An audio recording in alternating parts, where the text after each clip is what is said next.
Pertama, kita akan membahas tentang sejarah etika komputer pada era 1940 sampai 1950-an. Etika komputer di era ini pertama kali diteliti oleh Robert Wiener, dan Robert Wiener ini pada Perang Dunia Kedua melakukan penelitian di bidang etika dan teknologi yang memunculkan cybernetics atau Science of Information Feedback System. Nah, pada tahun 1948, buku diterbitkan dari hasil penelitiannya. Judulnya adalah Cybernetics, yaitu Control and Communication in the Animal and the Machine. Nah, buku ini membahas tentang teknologi mampu memberikan kebaikan, juga malapetaka pada saat yang bersamaan. Kemudian pada tahun 1950 terbit juga buku selanjutnya, yaitu buku The Human Use of Human Beings. Di buku ini dibahas mengenai beberapa bagian pokok hidup manusia, prinsip hukum, dan etika di bidang komputer. Selanjutnya pada era 1960-an ada peneliti bernama Don Parker dari Sri International Menlo Park, California. Dia melakukan riset untuk menguji penggunaan komputer yang tidak sah dan tidak sesuai dengan profesionalisme di bidang komputer. Kemudian dia menerbitkan buku Rules of Ethics in Information Processing. Kemudian pada tahun 1968 terjadi pengembangan kode etik profesional pertama yang dilakukan untuk Association Computing Machinery atau ACM. Nah, pada era ini belum ada suatu kerangka teoritis untuk membahas tentang etika, terutama etika komputer. Kemudian lanjut pada era 1970-an, peneliti bernama Joseph Wiesenbaum menciptakan satu program bernama ELIZA, yaitu tiruan dari psikoterapis Roger Yan, yang melakukan wawancara dengan pasien dan menjadi bukti bahwa komputer akan segera mengotomasi psikoterapi. Kemudian pada tahun 1976 muncul buku Computer Power and Human Reason. Di sini akan membahas hubungan antara manusia dengan mesin. Nah, selanjutnya ada Walter Manner, yaitu orang yang melakukan kursus eksperimental mengenai computer ethics di tingkat universitas pada tahun 1970 sampai pertengahan 1980. Nah, pada tahun 1978, terbit buku mengenai Starter Kit in Computer Ethics, di mana buku ini membahas tentang material kurikulum dalam pengembangan pendidikan etika komputer, terutama di universitas.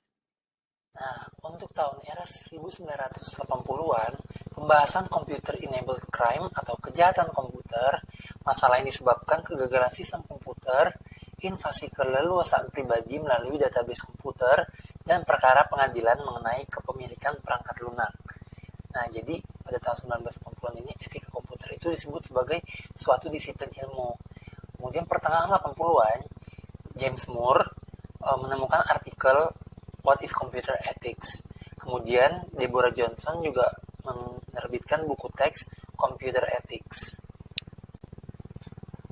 Tahun era 1990-an sampai dengan sekarang, Donald Gotterban, Kate Miller, Simon Rogerson, Diane Martin adalah beberapa nama yang berpengaruh dalam disiplin ilmu etika komputer. Nah, etika komputer menjadi salah satu bidang ilmu utama pada banyak riset dan perguruan tinggi di dunia yang akan terus dikembangkan mengikuti perkembangan komputer itu sendiri. Kemudian ada etika komputer di Indonesia. Pemikiran tentang etika komputer diadopsi menjadi kurikulum wajib di hampir semua perguruan tinggi di bidang komputer di Indonesia. Etika komputer dimasukkan pada bidang studi yang relevan. Selanjutnya ada pandangan dalam cakupan etika komputer dibagi menjadi dua, yaitu masalah dan etika komputer. Masalah yaitu bagaimana teknologi komputer harus digunakan, dan dalam etika komputer menentukan apa yang harus kita lakukan. Isu-isu pokok etika komputer.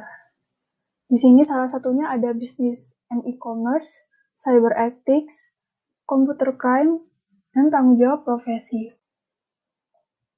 Kejahatan komputer. Kejahatan yang ditimbulkan karena penggunaan komputer secara ilegal. Contohnya yaitu penyebaran virus, spam email, dan carding. Selanjutnya ada cyber ethics. Di sini ada 3. Yang pertama, internet sebagai perkembangan di bidang komputer. berkomunikasi secara langsung, lalu peluang baru untuk berbisnis. Kedua, ada permasalahan. Penggunaan berasal dari berbagai negara hidup dalam dunia anonim. Yang ketiga, aturan dan prinsip. Berdasarkan IETF, the Internet Engineering Task Force.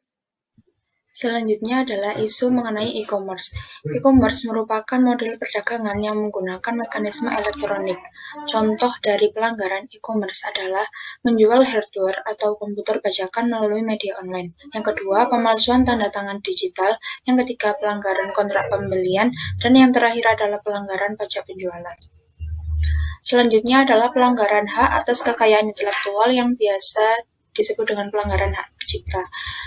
Informasi berbentuk digital sehingga mudah disalin. Contoh dari pelanggaran ini adalah menjiplak proyek atau produk IT orang lain. Yang kedua, menggunakan OS yang tidak orisinil. Yang ketiga, membajak software untuk keuntungan pribadi. Dan yang terakhir, mengunduh produk ilegal dari internet. Dan isu yang terakhir adalah tanggung jawab profesi. Munculnya kode etik profesi untuk memberikan gambaran adanya tanggung jawab bagi para pekerja di bidang komputer untuk menjalankan tugas dan fungsinya secara profesional dengan baik. Namun, ada beberapa pelanggaran terhadap isu tanggung jawab profesi. Yang pertama yakni menyelesaikan proyek dengan molor atau tidak sesuai waktu yang ditentukan. Yang kedua, membuat proyek dari klien dengan asal-asalan. Yang terakhir, sering terlambat dalam menjalankan profesinya di bidang IT. Demikian presentasi dari kelompok kami, kurang lebihnya mohon maaf. Wassalamualaikum warahmatullahi wabarakatuh.